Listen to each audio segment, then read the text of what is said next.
This is Design Safe Radio, where natural hazards researchers strive to make our society more resilient to everything nature throws at us. The third one is the trickiest. This one what we call in the world? Wow. we call spandrel units and ribbon windows. So I think for architectural features, if you're going for a certain type of look, someone might use this system. So there's basically these big, wide plate glass windows, and you've got kind of three different orientations of being able to wrap around. I'm thinking like, corner offices and rooftop bars and things like that. Like this could be in structures like that eventually. Yeah, and I think that for certain forms of architecture, this type of construction is very common. So as you said, the spandrel units are like the wall framing are attached back to the floor slab. And then there's one of those at every floor. And then between those units, we have a row of windows, a strip of windows. So how do you accommodate the movement in this one? By necessity, these spandrel units have to be attached rigidly to the floor slabs. And in fact, they have to have 2 points of attachment to prevent them from rotating. It looks like a combination of the past two solutions in a way. So to accommodate, we have a slip joint at the top of the window and all around. And so the spandrel unit's going to stay rigidly attached to the slab. All the drift is going to occur over the window unit itself. And you have the incompatibility of at the corner. We use a similar joint. Well, let me backtrack a little. We do not have a joint on every floor for this one. We did want to see kind of what happens at these corner window units. They have some ability to accommodate that movement at the corner, but not a ton. I think they will say about a half inch or so. So we want to see how far can you? So you're gonna let one of them break. But I admittedly, this is our most vulnerable system. At the second story, we wanted to see, and so my graphic doesn't represent it well, but we wanted to see if we could protect the window unit with a joint. So we have CS groups expansion joints similar to what we used in CFS1 at the corners of the second floor only. So what we're expecting is that the second floor will perform a lot better. Our last subassembly is the glass curtain wall, as I mentioned before, is supplied by Technical Glass Products. And it's a C-shaped subassembly on one corner of the building. Yeah, curtain walls in general are built from typically aluminum framing. They call them mullions, horizontal and vertical mullions, with a glass set in between. And the framing itself is designed as a racking system. Like the joints are not rigid and can accommodate deformation. So the whole system can rack without a lot of damage. And then the glass is fit into in between the framing units with a little bit of clearance. And so this visual here kind of illustrates what happens. The glass can actually rotate within the frame. And glass curtain walls have been reasonably well studied. Ali Mamari from Penn State has done quite a bit of research, and they have a racking facility.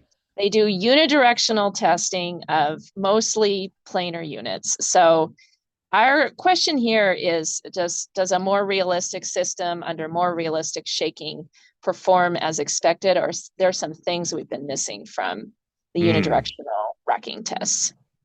Wow. So that's the last system, and we expect that we hope that it will not be damaged out to the drifts that we expect for the maximum earthquake in this building. But that's why we test it, right? Yes. There's a whole lot of uncertainty that, at least for now, we can only accommodate by doing this in full scale, real world. Yes. I'd also like to mention that Technical Glass Products has a special system that's fire rated, fireproof. And they have like an inch and a quarter, I believe, thick glass. So very, very heavy glass panels. Wow. They use steel framing rather than aluminum framing, and it's a very, very robust system. So this one is actually complete on our building. It was, I think I mentioned or alluded to the fact, Long's Glazing and Door had been installing that over the past couple of weeks, and they just finished on Monday. Oh my gosh, I can't wait to see it. Oh, that's so cool. So along with all these, if you're like me, just drooling at all this. So I am, trust me. Yeah. So if you're listening along and going, oh man, this is amazing. So they actually have a live look-in video system at UC San Diego. We'll put the link below in the show notes for all these so that you can look and see what's going on any day that Tallwood is on the shake table. And they have multiple views, and there's a lot going on here. And as we've alluded to, it's not just the structural components, it's not just the technical parts of the non-structural components, but there's some architectural value to other fields. Can you talk about some of the ways that Tallwood and the Tallwood Design Institute that is working with all of your partners is working to help work with different fields? Correct. I think, one of the great thing about the non-structural scope of work of this project is that it does overlap into architecture. And so we have attracted different partners on the project that probably normally wouldn't be so in tune to seismic issues, but are now in tune to seismic issues. And we do have some architects on the project, and they advise about these exterior subassemblies, and it's all architectural, really. Most of the needs in exterior subassemblies are driven by architecture, architectural concerns, and so on. I didn't mention we also have a number of interior walls, and it's similar architectural concerns as well, but functional concerns as well. So, I think that's the main way that with this project we really are expanding the audience of people that will be tuned into seismic issues and taking a little bit more consideration of that into the design and detailing. Yeah. One of the great things that is coming out of this project, and the Tallwood Design Institute just had their mass timber research symposium last week up in Corvallis, Oregon, and I got to go up there and see some presentations by our colleague Barb Simpson was one of them, and she talked about the data reuse opportunities from this project and other follow-on ones that, for those who aren't going to be able to be in your research team, they can still use what you guys are putting together for their own research questions around mass timber buildings, tall structures. Can you talk a bit about that opportunity for data reuse and building your own numerical models as you're doing your research? Yes, correct. As you know, all of these projects funded through NHERI must archive all of our data in DesignSafe. For this project, we'll have at least 750 sensors, different different sensors to record the movement of the building, to record the drift, to record the accelerations, and for the structural system, there's some other things they want to measure, load cells to get the post-tensioning forces, and so on. For our purpose, my group, what we're really interested in is displacement transducers to measure the slip and measure the movement across joints, and to see that they're working like we anticipate. So that's what we're hoping to gain out of that.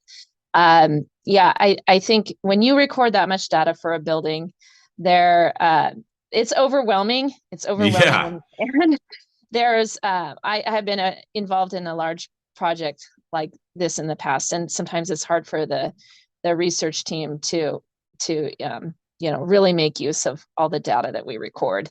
And so there will certainly be opportunities for others who want to try to model the structure or look at the performance of the different non-structural systems, do non-structure and non-structural interaction type studies. Yeah, I mean, all the details will be available and the data will be available following the conclusion of this project for people to make use of. Thank you so much for listening to this episode of Design Safe Radio. We really appreciate it. Smash that like button if you're watching this on YouTube. Hit that little subscribe button. That really helps us out and bring this message to more people who are interested in hearing about how our engineers and scientists are making our society more resilient to everything nature throws at us. A big thank you to our sponsors at the National Science Foundation. Our award number is 212-9782. And a big thank you to our program officer, Joy Powerski, who is excellent. And our team at the National Science Foundation's Network Coordination Office for NHERI. Marty LaChance is our question writer and copy editor extraordinaire. Raquel Ruiz manages all things technical and editorial. And Morgan Glass is our social media coordinator. Big thank you to everybody at the NHERI NCO and all of our experimental facilities. Thank you and have a great day.